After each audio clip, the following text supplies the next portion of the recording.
Good morning, everyone. This is Billy from Bookstore Romance Day. We're just waiting for everybody to be let in from the waiting room. So give it a few seconds here and we'll get started.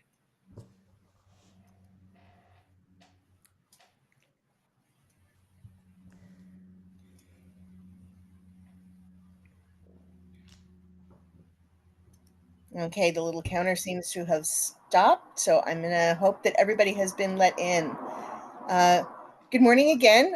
This is Billy from Bookstore Romance Day, and I just wanted to welcome you to this, the final day of Bookstore Romance Day weekend 2024, and our first panel, which is titled Behind Closed Doors, but that may be a little bit of a misnomer, and I'll allow the hosts and authors to explain that to you in more detail. So let's get started, and Jen and Becca will be your moderators today. So give them a little wave, and Jen and Becca, take it away. Good morning, everybody. Like Becca was saying, or like Billy was saying, our panel today talks about the low end of the heat range, but not the low end of the interest range. We are really excited about having our authors here, and some of them are behind closed doors, and some of them are low heat. But we're excited that this genre exists because it's a little bit of something for everybody, and it focuses on story. So and we'll let the authors talk about their heat or lack of heat when we get there, because there's no real Richter scale for the spice level of a story.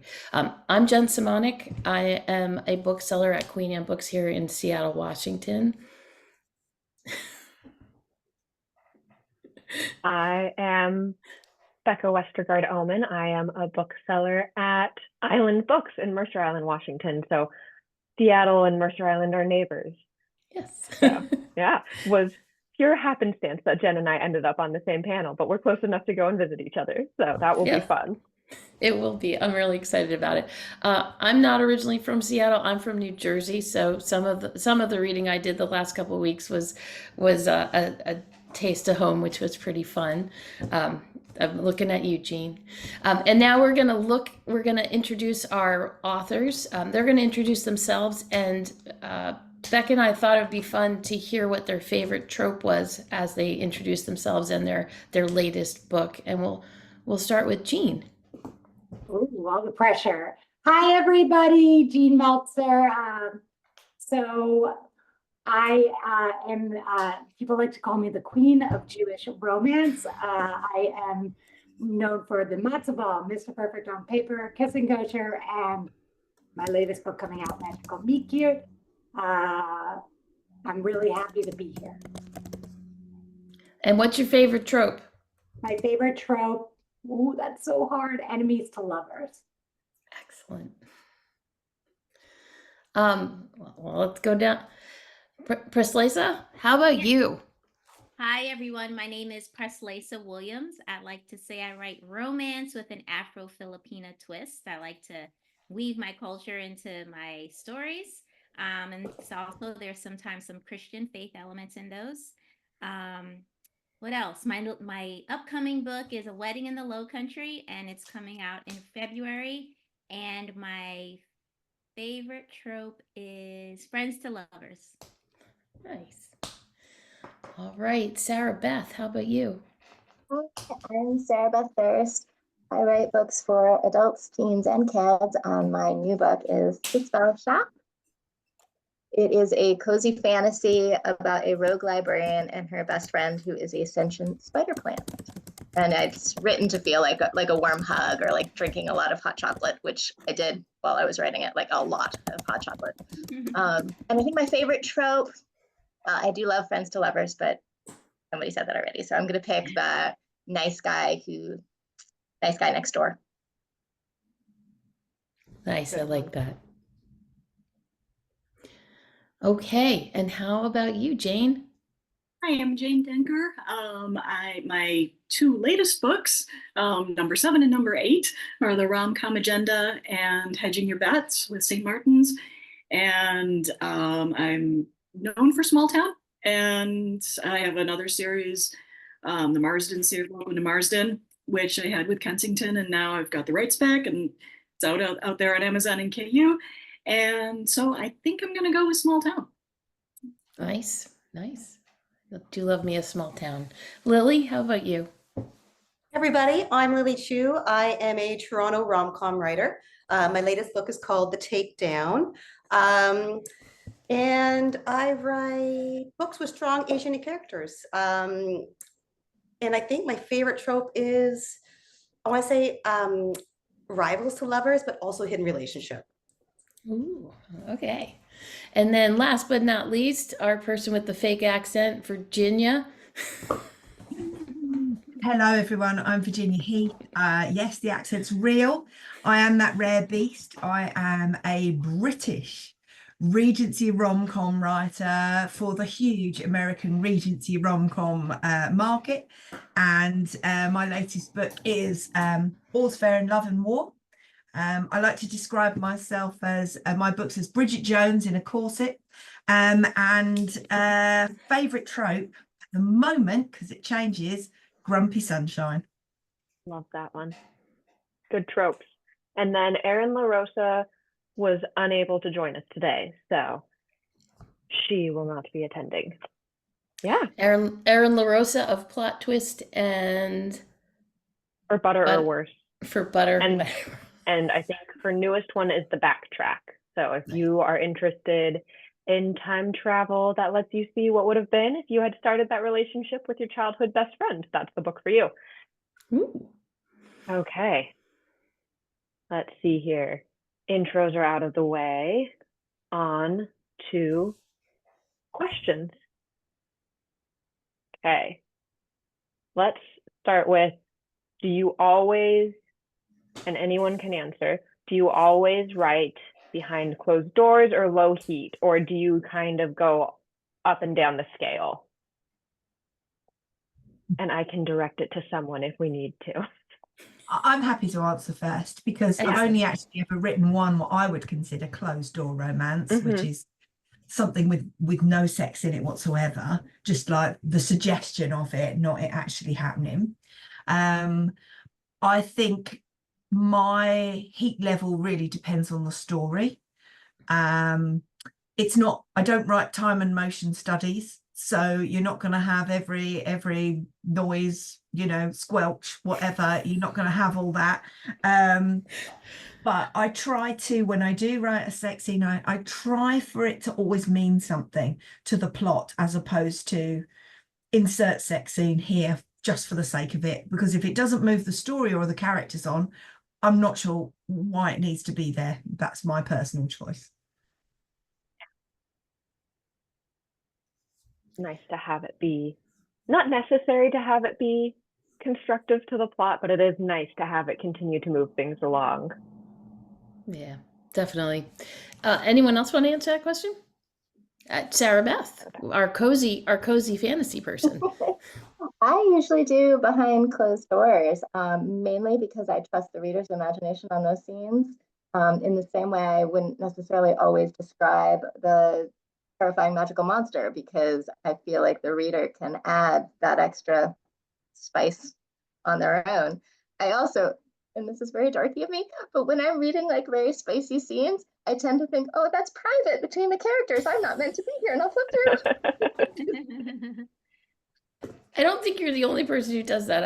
I've had people ask for specifically closed door books, and it's really helpful to have those on hand for people who want them. So, it is. Anyone else? It is not always the right time to read something with lots of spice. Sometimes it is. Sometimes it's not. Sometimes you're on an airplane and there's someone sitting next to you, and you don't want to be on that scene. Or at hockey practice with your kids. You know, there's lots of things going on. I think writing rom-coms can kind of be a challenge. Like, you don't want to, I mean, I do have serious elements, but since it's overall a comedy, I'm more inclined to, you know, close the door on it.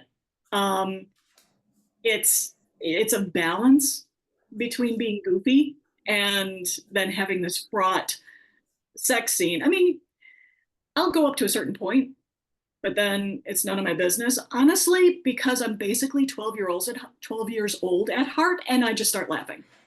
I do. I'll read it, I'll watch it on TV, I've got no problem. But when I start to write, I'm like, we're just gonna leave this, leave this here and leave it to the reader's imagination. Lily. I also write rom-coms, and there is always that, like, should I make this funny? But I find that the anticipation is almost so much sexier than the culmination, like to show the act on the page. So I really like the lead up to that point, and then I also write closed doors. So then I will kind of give them their privacy. And then we'll see the aftermath of what happened, like the emotional aftermath of how did they feel about it? How are they reacting? So I tend to blink out the act part of it for a multitude of reasons, including my mom reads my books. And that's like, I don't want to do that. My daughter reads my books. So yeah, like those are like, there's a bunch of reasons I write closed doors, and I read a whole bunch of different kinds of things. But I think I love the anticipation leading up to the act. So Heath? I'll go next. I'm with Virginia, that I really look at the needs of the story. I'll also say that for me, I write for a niche audience and a broad audience. So when the Matzo Ball was first published, I wasn't sure for the Jewish community what they would be most sort of comfortable with, the wide variety. In Judaism, we have something called Shomer Nagia, which means men and women do not touch at all before marriage. So I was a little concerned originally about writing the idea of a really open door, spicy sex scene for the Jewish community. As I have progressed in my books and as the romance community has grown within the Jewish community, that has changed. So by my third book, when I wanted to tackle sexual dysfunction, I felt you could not do a romance about sexual dysfunction without showing sex. So that was an open door. And finally, I would just say, I usually don't have enough pages left for open door sex scenes. I take every page I can get to write my books. And I think any longer, they'll just stop publishing. So. Preslaysa, sorry. Yeah, so for me, I was going to say that I just write what I'm comfortable writing. So I'm comfortable writing closed door, low heat stories. My brain just can't go there with writing all of the details of, the sexual act. So I just don't do it. And also piggybacking off of what Lily said, my daughter, she's 12 years old and she's an avid reader. And so she reads my stuff. My son, sometimes if he feels like reading a book, he may choose to read mine. I don't know. But yeah, I also think about that too. So I was going to add, when people were talking about their daughters, my daughter is 27 and she's read all of my books. But I just think it's that weird thing, isn't it, with kids and their mothers? They don't want to think about that sort of thing in their life. So what my daughter always says is, when it looks like it's getting spicy, she whizzes past those pages and it looks like it stopped. she doesn't read them. But what's weird is you can skip over the scenes if you're that sort of reader, and it's not going to matter. But yeah, my daughter does read my books, and I did used to worry about, like, oh my goodness, because when I started writing, my daughter was in her late teens. I did worry about her kind of reading them, but then I think you just have to kind of go, whatever, it's life, it is what it is, this is what I write. I'm not going to be ashamed of what I write. Like I say, it isn't a time and motion study what I write, and there's always love involved. yes, always love involved. Always. I love that about it. We did have our Romance Day celebration yesterday in our bookstore, and we have a very avid romance reader who is in 4th grade. And it's always interesting to be able to find those books. Her dad is not helpful. He just like, whatever you want to read. And I'm like, oh, I don't want to be responsible for this child's education. But I am so thankful that there are people out there where I can be like, you can learn about a new culture and love. You can learn about, you can learn about people from different places and love. So it's so lovely to have those options out there because our readers are, legion, and they are all over the place. So having something that a 10-year-old could come in and be like, I am an advanced reader and I want to know about romance. She doesn't necessarily need the time and motion study. You're right, Virginia. And I don't want to be the person who presented it to her either. So thank you. I do have a question. A lot of you tackle some interesting. You tackle things like microaggression. You tackle things like racism and things like that. And I like that a lot of you do that by showing and not necessarily telling. And I wanted to ask about that. And this is a general question to everybody. What makes that a good fodder for a romance? Why do you feel like this is a good platform for that? Is that a yeah. Who wants to answer that question? Lily. I can start. So in my latest book, the main character, Dee, is actually a DEI consultant. So she works on diversity and inclusion work. So microaggressions and flat out aggressions were going to be a huge part of the book because for many people, that's part of your day-to-day life. And that doesn't stop when you fall in love. It doesn't stop when you have a crush on somebody. It's something that you have to deal with in addition to, because the way I set my characters, they're set in a real contemporary world world situation. And they're not, blind to what goes on around them. And I think romance in particular is a great platform for that. And rom-coms are actually a great platform because you can just write out the situation exactly as you have witnessed it happen in your own life, or you have had friends describe to you. And when you just see the exact situation written down, it's almost sometimes comedic in its sense because it's so off the wall. Like all those times where you'd be like, whoa, okay, that happened. And other people, readers, they might not have had that particular situation, depending on, who you are, where you come from in life, where you live. And to have it written down within a love story, and I think that's important because in the end, the emotion of love, I think, is very all-encompassing in a way, and the characters help each other through these situations. If that makes sense. So for me, romance is a great way to get across these messages of, hey, sometimes things are not great, but you have someone to help you through it and to talk about it with. And sometimes that's a love interest, sometimes that's a friend, sometimes it's a family member. Because again, all those things continue in your life as you're falling in love and you're exploring a new relationship. Excellent. I come from it from a teacher's angle. So I used to be a teacher before I started writing. And one of the things I learned as a teacher, and I say this as someone who writes rom-coms, is actually sometimes you hit harder with people and you're able to teach them more when you challenge them and make them laugh about things and make them see that things are like wrong and that things, if you do it with a sense of humor, that it's better, it hits harder home than if you're lecturing.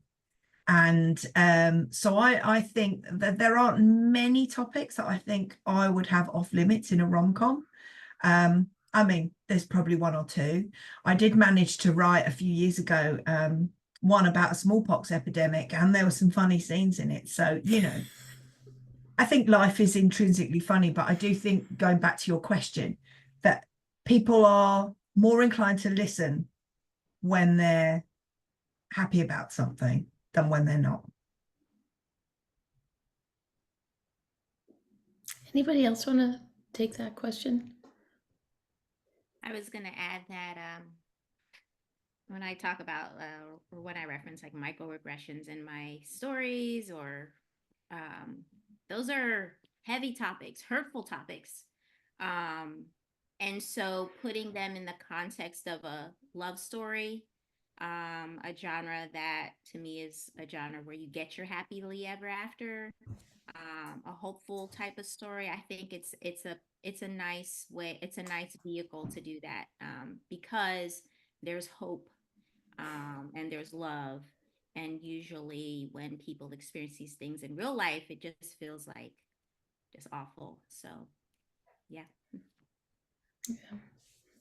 Sarah Beth. I mostly write about mer horses and raspberry jam and stolen spellbooks and stuff. But I do think that whereas nonfiction tends to talk head to head, that fiction, it's heart to heart, the communication. So the things you're trying to say about the world, and at least in my books where I'm trying to talk about the importance of empathy and connection and kindness, I like to think that the heart to heart communication is what makes those themes stick. Mm-hmm. I think I tend to stick straight with just romantic comedies, writing funny things. But my last book, Hedging Your Bets, dealt with my main character was a plus-size woman. Mm-hmm. And it actually helped to write it in the context of a comedy, in fiction, that, she was comfortable with her size and she had gotten to that point over a certain number of years. So she had the experience and she could, we could talk about it in dialogue, telling her love interest what it was like. So yeah, it's definitely easier to do that than be didactic about it. And, it can be viewed from, all different, like she goes on a lot of dates. And some guys think that they're doing her a favor. Some guys, kind of like her size, just for her size and not who she is. And so it was easy to address a lot of different elements of size discrimination within the context of the plot. Love it. So Jayne? I will say that I am always aware that I am a Jewish author writing super Jewy books, that we are a very small part of the population, that many people who will pick up my books have never met a Jewish person, and that there's a certain level, I would say, of responsibility for that broader readership, this first introduction to my community. But also I write about disabled people. I'm disabled. And anyone who knows my brand and my work knows that I often layer within my rom-com very serious topics. So whether that's ableism, chronic disability, sexual dysfunction, chronic pain, or in the case of Magical Meet Cute, anti-Semitism. So for me, I have absolutely not just to challenge myself, but wanted to tackle these topics. And I think that when you meet people in a rom-com, they're real people. It fleshes out the whole story. At least that's what I thought, and I like that you guys have opinions about these things too. We did get a question that we've wanted to ask, and this is specifically for Lily.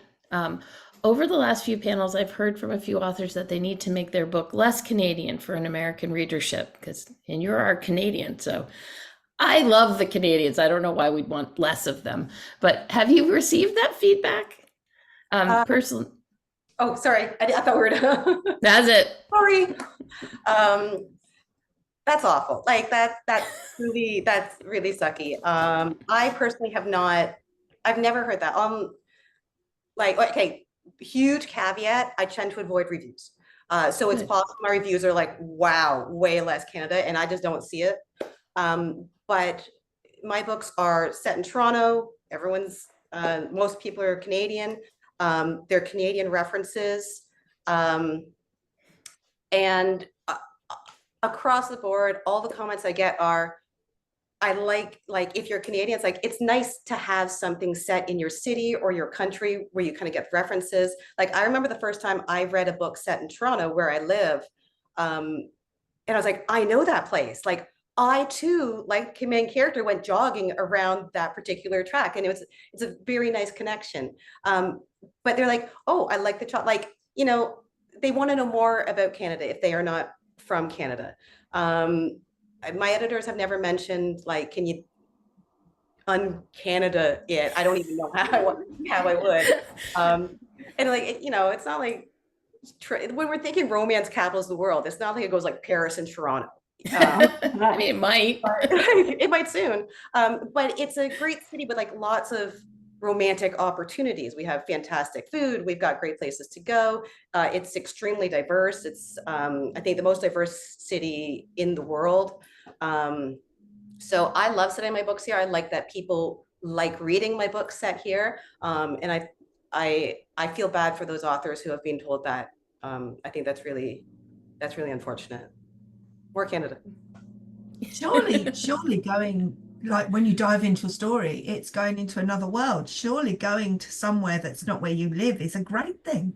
You know, but what's interesting is that I don't know that this answer would be the same if you had caught me, say, 10 years ago. Because things shift. And I think for a long time, if it wasn't set London, Chicago, New York, LA, maybe, or maybe Paris, like, you know, those were kind of the cities. But when, like, as we became, as like, I know, social media, the internet, we all became a little more aware and interested in other cities. I think that cities like Toronto and other cities I read about that I have not seen, like in my past reading, have really started to become of more interest, which I think is great. Yeah, I might be putting something on you, Jayne, that you haven't heard before, but for me, as a Catholic from New Jersey, reading a book about Jewish people in New Jersey felt like coming home to me, because I live in Queen Anne in Seattle, and there's not a lot of diversity, and it was nice to see that. So it might not have been written for a non-Jewish person, but as a non-Jewish person who lived in that neighborhood, it felt like coming home. So I think that people bring to whatever they bring to a book. So, and I love Canada. Canada's great. Yeah. I mean, part of the reason we all read is to experience new things in new places. So, yeah. And what we were talking about before with all of these things that you guys really care about and have passion about discussing, all of the problems that you from the real world that you bring into the romance to have a good discussion about it. I think part of the not joy, but part of the benefit of reading those is it does like infuse the story with more authenticity, and it gives the readers a glimpse into what you care about and helps us all like maybe understand something that we didn't know as much about, or helps us relate if it's something that rings true with us. So I'm glad that you all have things that you're passionate about, that you infuse your novels with.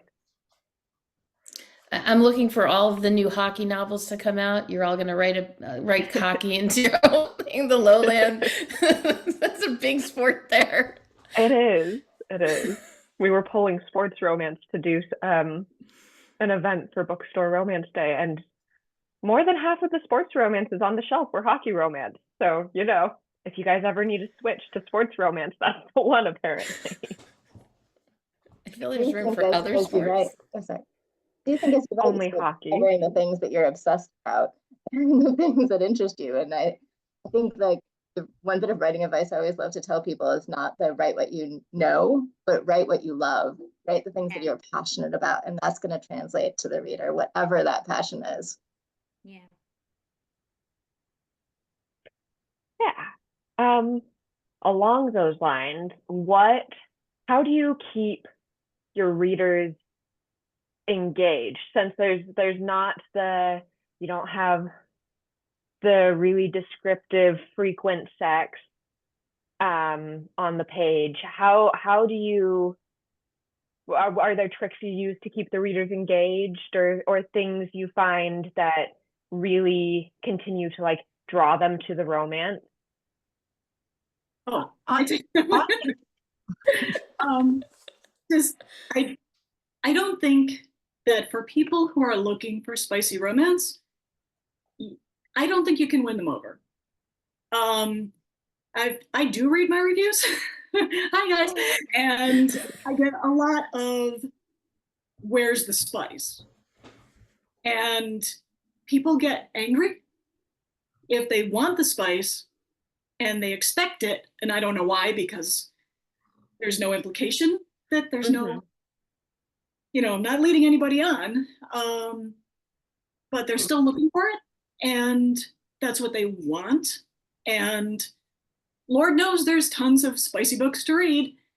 So I just write my story, and I hope that I have a good plot, well-crafted characters, a true love story. And some people will say, oh, I'm pleasantly surprised. There was no spice, but I still liked it. And, part of me is going, why? Why does that have to be a surprise?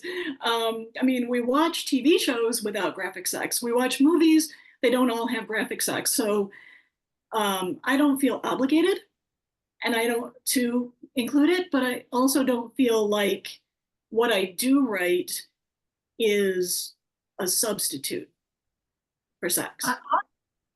I think that you can carry a book very much. It doesn't need to have spice. It does need to have chemistry.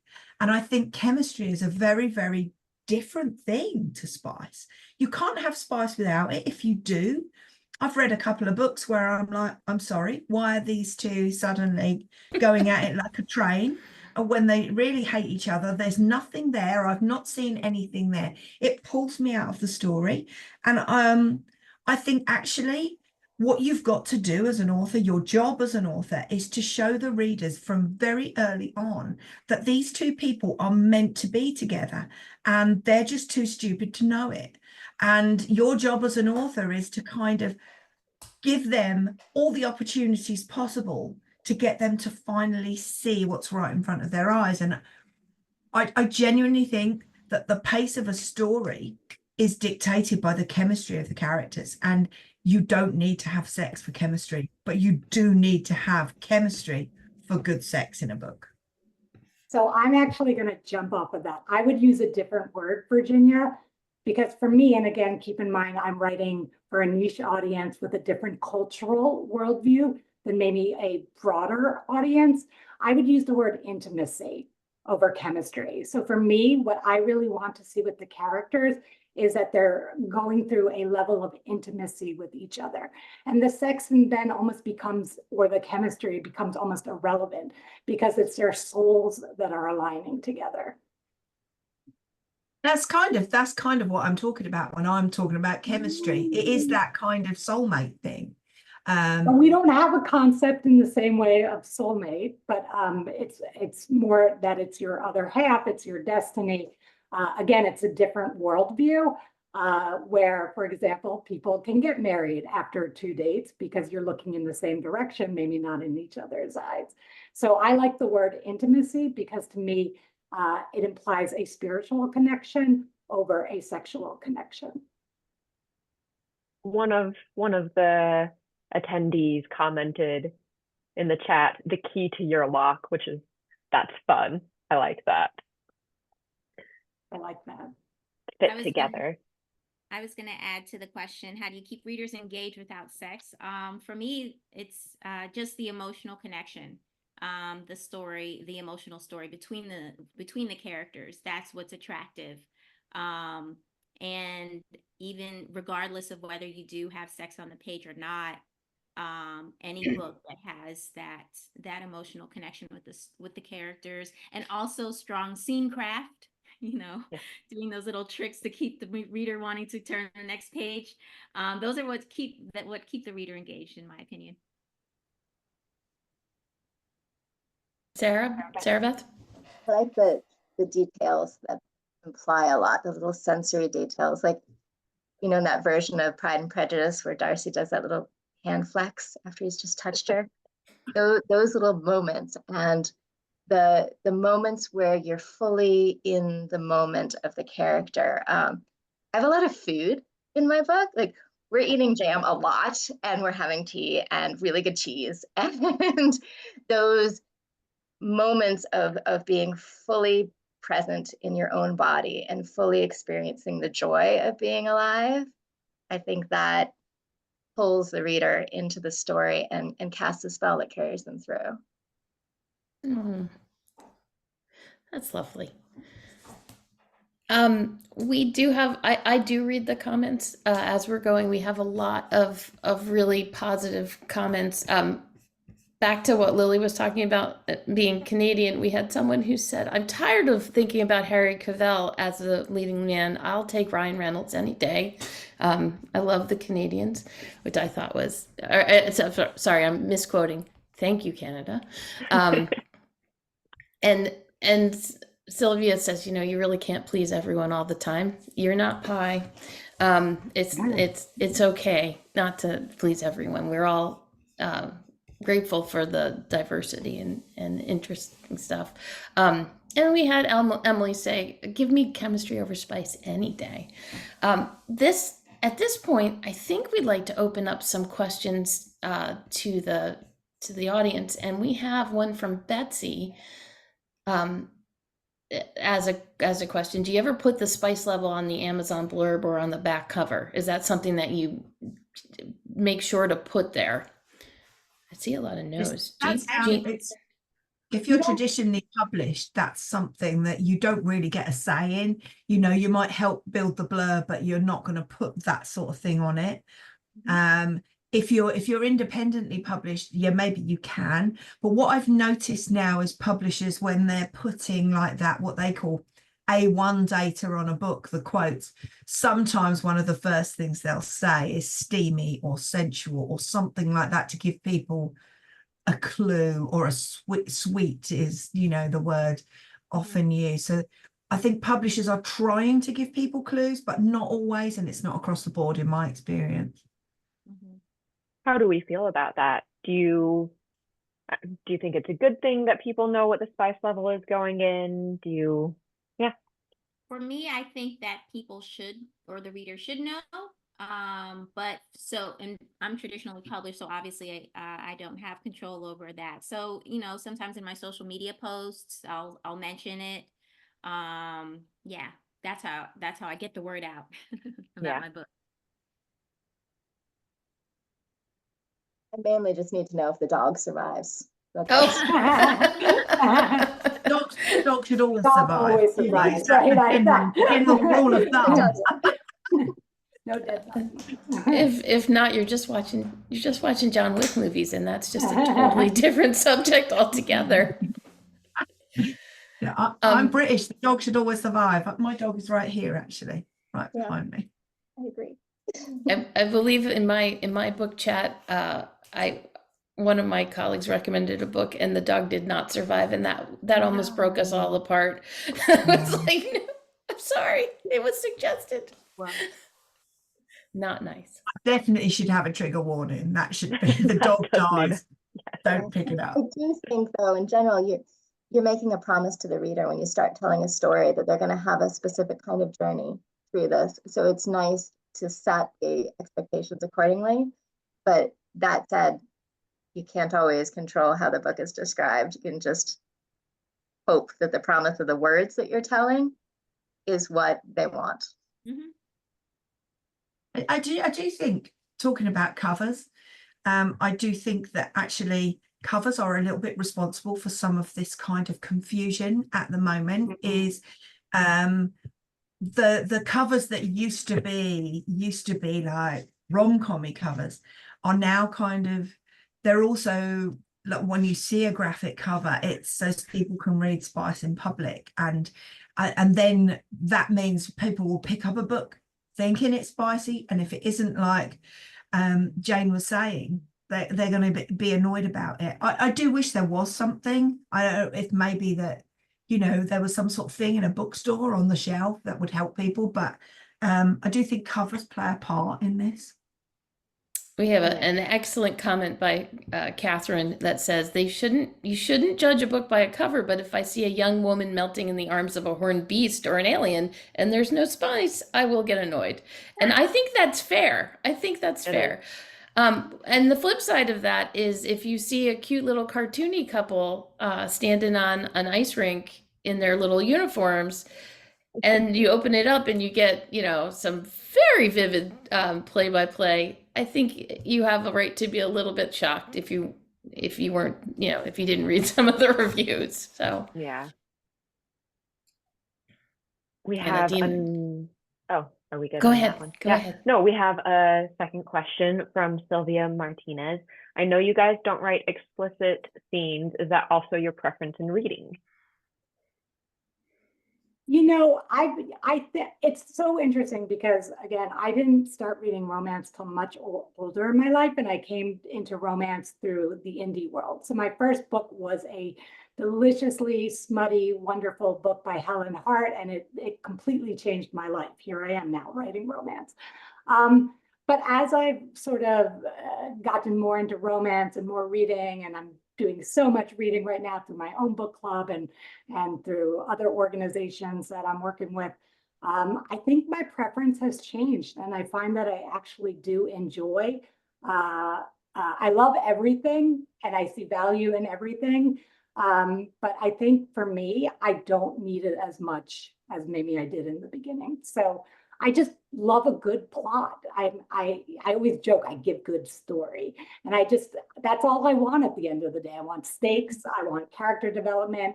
I want, if it's a rom-com, I want to be laughing out loud. I want to be surprised. And, you know, Judaism's a very sex positive religion. So if I want erotica, I will pick up erotica. So I think but for me, I don't need it to find a story enjoyable. I'll read it. I agree. Oh, I'm sorry. Go ahead, Jane. Excuse me. I will read anything. But as Virginia said, and to agree with the plot, you can't, I mean, if I pick up a book and it's nothing sexy, nothing. Sorry. So yeah, there's more elements to a story that'll keep me reading. If there's graphic sex in it, that's fine. If there isn't, that's fine too. Whatever serves the story, as long as there has to be a story. Yeah. So we writers, as readers, we're exactly the same as readers as every other reader. We read to be entertained, and at the end of the day, for whatever reason, when I start a book, I want to go on a roller coaster journey with those characters, and if I don't, then I'm not going to finish it. And if it transports me off somewhere and takes me, then I'm all for it. Whatever's in it, I don't mind. Yeah, I'll always look at the plot. And if the sex is part of that, that's great. If it's not part of that, also great. But for me, it's really the plot and the characters that are the true draw.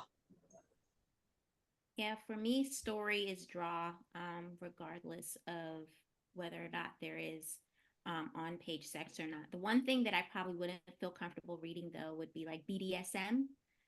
That's just something that I personally wouldn't want to read. But other than that, if there's a good story and there's sex on the page and I'm really involved in the story, I'll keep reading. Excellent. Yeah, if there's a talking cat or a dragon, that I don't care what I'm doing.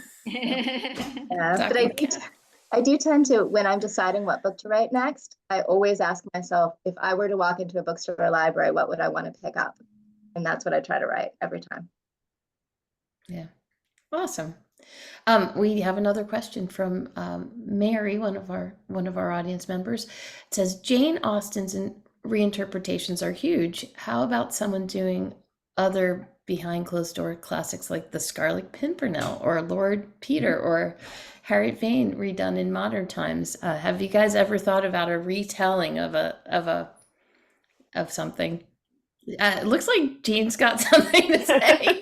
Well, I think I can finally talk about it. So my fifth book, which the draft is done, is a Hanukkah rom-com, sort of the 5-year anniversary of Matzbal. And it is actually right now it's tentatively titled The 8 Heartbreaks of Hanukkah. And it is a Jewish retelling of a Christmas carol. Oh, Fun. So I'm really excited for that one. That sounds fantastic. That's a one-click. I'm a huge fan of Oscar Wilde, and my last series for St. Martin's, The Merriwell Sisters, the first book, Never Fall for Your Fiance, is my kind of homage retelling of The Importance of Being Earnest and Pygmalion, My Fair Lady, and I kind of threw those together and thought, wonder what would happen. So yeah, love a good retelling. And the latest book, actually, he's the character, the hero's very much Mr. Darcy, very much Mr. Darcy. Fun. Anybody else have any fun retellings that they've thought about? Actually, Jayne? my previous book, just before the latest, Rom-Com Agenda, is kind of a Pygmalion for the hero, to become the hero that he thinks his ex-girlfriend wants him to be, when of course that's not necessary at all, and his love interest, our main character, educates him to that. I also did an Emma homage, and set it on the North Shore of Massachusetts, called Your New Best Friend. I had so much fun writing that. It's always fun to do, but it's a great idea to go beyond Austen and see what else is out there. We got a lot of Jane Shakespeare, Austen more retelling. Shakespeare. I would love to do one of those, like the Peter Harriet mystery or Roderick and Troy mystery, but I'm really bad at mysteries. So that is unfortunately a bit of an issue, but those are just such fantastic books, and the way the relationships grow over so many of the books, like I love them. Yeah. I always think of a bad rom-com as something that, you have a story, sex, and it doesn't necessarily go anywhere. It's not like really pivotal. And a bad mystery is like, I'm telling a story and, oh yeah, someone died. And this character you've never heard of did it. And you're like, okay, I could have done that. That's why I'm writing this story. You mentioned something subtly at the beginning and then you bring it back, and there's a name for that, and I can never remember what that is. But if red herring. What? The red herring. That's No, when not it's the like red herring. I think it's Chekhov's gun. That one. Yep. If you mention a gun in the beginning, you better have fired it by the end. Yeah, that's the one. Definitely. I think it would be cool, I think, if somebody did a kind of rom-com version of one of Agatha Christie's classics. Because I think that I would read that, because I love a bit of Agatha. She was fantastic. Okay, I'm gonna take dibs on that one. Which one are you gonna do? Are you gonna do the Orient Express, or are you gonna do the Murder Under the Sun, or some of those plot conventions would make hooking up or having a romance maybe not work so well, but I want to see you do it, Lily. Yeah. I'm in for that ride. Also there for that. And if anyone does want to do a Scarlet Pimpernel modern day, I love the Scarlet Pimpernel, so I'm also all there for that one. Yeah, but what would you use instead of all the guillotining? I don't know. I don't know. I'll think about it and I'll get back to you. Kind of his motivation. I think you do doxing or something like that. Yeah, that's exactly what I was thinking. Like someone's canceled or yeah, exactly what I was thinking. Jen. Yeah, we could do it. I'm in. It has to have yarn in it as well. We have to knit part of it. So I think we can make that happen. Next bestseller. Exactly. Oh, somebody said Sisters in Crime can help you write a mystery. That would be fun. Let's see. Let's make sure we've answered all the questions from the audience. Is there anything that you guys want to share with us about your newest novel that you are just really excited about? Think about that while we take this opportunity to also thank our sponsors. This is a lot of work to put on the Romance Day every year. So thank you to our panel that does that. I'm so excited about it because romance is something that I feel strongly about. I love our bookstore finally has a romance section after a couple of years, and it's one of the fastest growing sections that people are finding and really getting engaged in. And the people who read romance are awesome. They share, they want to read everything, and they're just amazing, and they keep us in business. So thank you. I'd like to thank our sponsors. And our sponsors are Harlequin Trade, Avon, Epic Reads, Sourcebook, Bloom Books, St. Martin's Press, and Bramble. So thank you. Without them, a lot of us wouldn't be here. Yeah. And then Libro FM also does a ton of great advertising for Bookstore Romance Day. And having listened to almost all of the books by all of these authors as audiobooks, they're amazing. They're all great narrators. So if you need audiobooks, you should pick one of these ones and go get it from Libro.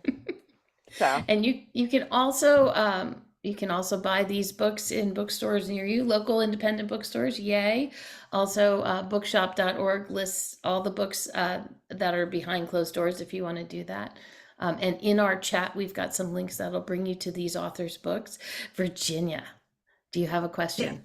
Yeah. I've actually got a question for the other panelists. It's one of my favorite questions I always like to ask other authors, because sometimes authors live and die by like 1-star reviews. We should look at the 5s. We don't. We look at the 1 and it defines us. So I would like to ask this panel here, what's your favorite 1-star review that you've ever received? Oh my God. Such a good question. Sarah's got one already. Sarah Beth. Yeah, this was not for this book. It was for The Lies Among Us, which is a book about sisterhood and grief. And my favorite review on that was just the ramblings of a distorted imagination. I want that on a t-shirt. You should put that on a t-shirt. That's amazing. Jayne, did you have one? I did. I don't remember which book it was for, because I've got 8 out now, but this is the worst book I've ever read, and I'm an English teacher. Okay. What's it mean? I'm not sure what that meant. Lily, do you have one? Yeah, I've got 2.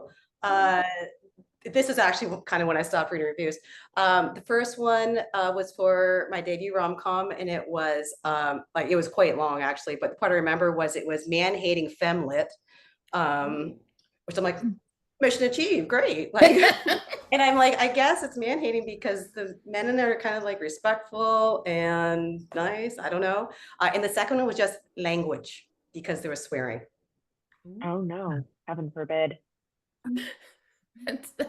That's like a grandma review. Language, like period. Language.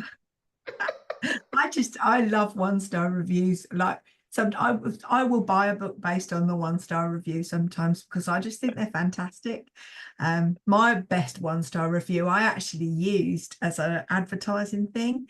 That was from Never Fall for Your Fiance. Now I used to be a history teacher, so one of my many, failings is not getting my history wrong. It jars with the history teacher, but my favorite 1-star was for Never Fall for Your Fiance, which was too funny to be in the Regency. 1-star. I just thought, okay. No humor allowed. Nothing was funny. Only serious. They did not laugh back then. Y'all made me go to Amazon to go read my 1-star reviews. So I'll read. One reader gave me a 1-star, but the description that they put in there was all very positive, but they put 1-star on it. So there was that. Always the other fun. I saw a review once. I'm very vocal in the Jewish world, the disabled world. I've been an advocate for many years. Very much about Jewish stuff, but I saw a review recently back in the day, because I also don't look at 1-stars anymore. I just go right to 5 stars when I need to pick me up. But it said, "I just hate her," and that was it. 1-star. So that's not nice. Well, this one, I'll read this little 1-star that I see says, I wanted a love story this February, but I got a predictable, poorly written book. The plot was far too predictable and the romance uninspiring. So I liked it. Well, I'm glad that you liked it. And I feel like lots of people liked your stuff. So don't take, please, from a bookseller. Right to the 5 stars.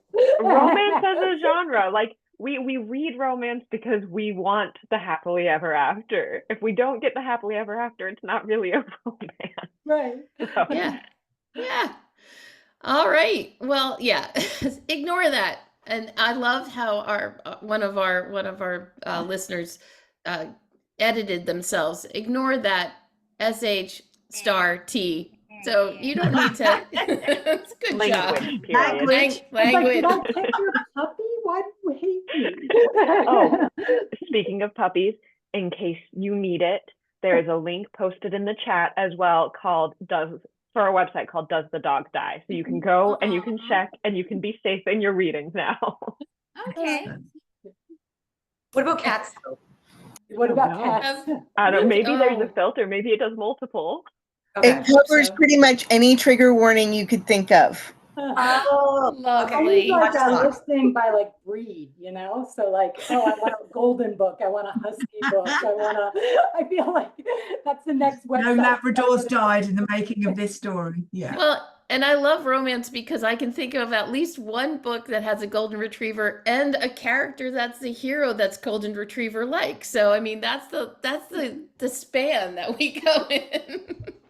I once wrote a book where the sidekick, the hero's sidekick, was his Labrador retriever.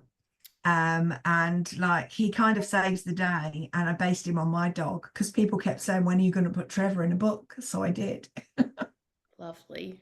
Oh, what a high point to end on. I am so excited that I got to talk to all of you. I hope that everybody enjoyed it. We had a lot of really positive things in the chat.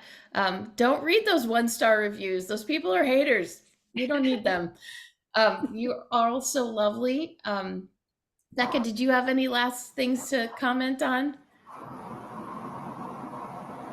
I don't think so. I mean, Billy posted in the chat. Billy does an amazing job running Bookstore Romance Day, mostly on her own with help from volunteers. She does a phenomenal job, and it's now a nationwide thing. So props to her. But if you, as she said in the chat, if you have the means and are so inclined, there's a GoFundMe to help with all of the costs associated with this and the time spent and things like that. Help keep Bookstore Romance Day panels free.